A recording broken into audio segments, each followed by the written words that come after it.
Afghanistan, a landlocked Muslim country with an extremely harsh climate. Since ancient times, this has been the traditional intersection between East and West. Therefore, it is a place of competition for influence between the major powers in the region. During the Cold War period, Afghanistan always became the concern of the two main rival superpowers, the United States and the Soviet Union. Both seek to influence and draw Afghanistan to their side. In April 1978, a revolutionary coup broke out. The Democratic Republic of Afghanistan was established, began to strengthen close ties with the Soviet Union, and carried out a series of reforms modeled socialist, including the enactment of equal rights for women, the prohibition of forced marriage. The land reforms were strongly opposed because they went against the Islamic tradition. The handover of land to the government without compensation led to boycotts and discontent among the beneficiaries of the reform, leading to a sharp decline in agricultural yields. So, Hafizullah Amin ousted the president of Afghanistan, who was backed by the Soviet Union, and he became a leader, launching bloody attacks against other opposition factions in the country. So, devout Muslims started rebelling against the government called Mujahideen, with great support from the US, UK, Arabia, Pakistan, and China, declaring the annihilation of communism. Afghanistan quickly descended into chaos with attacks from the Mujahideen.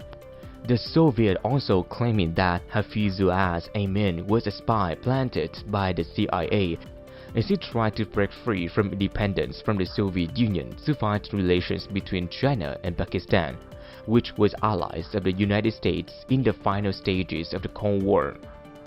On December 25, 1979, the Soviet Union began deploying the first 80,000 troops into Afghanistan with the three main goals. It was overthrow Hafizullah Amin, restoring the revolutionary government, and suppressing the Mujahideen rebels. On December 27, the Soviet Union launched an operation called Storm 333, with a force of 700 A-list Spetsnaz special forces supported by tank teams that attacked the capital's palace and killed Hafizullah Amin. Afterwards, a communist pro-Soviet government was established led by Babrak Kemal, but this government still did not receive popular support. So, the Mujahideen force is growing stronger and spreading to all parts of the country. As a result, the Soviet Union increased its sending of troops to Afghanistan, bringing the total to more than 100,000 troops. So, the war in Afghanistan and the Soviet Union officially began. In the first days, the Soviet army and the government tightly controlled almost all the cities. They tried to destroy the Mujahideen as quickly as possible, using various tactics, while the Mujahideen moved flexibly in the countryside and received military support, easily avoiding the raids of the Soviet army, causing the battle to quickly come to a standstill. So, the Soviet Union bombed the countryside, killing many Afghan civilians. From 1982 on, the Soviet bombings continued continuously, causing millions of people from the countryside to flock to the border of Pakistan and Iran to seek asylum. As for the Mujahideen, they were supplied by the United States with FIM-92 Stinger anti-aircraft missiles, along with Chinese-made heavy machine guns, so they were able to neutralize the Soviet bombing tactics. But a few months later, Soviet aircraft installed flare devices to distract the missiles, along with night operation, which significantly reduced the effectiveness of the FIM-92 Stinger. The FIM-92 Stinger army increased its pursuit tactics, bombing airfields and government offices.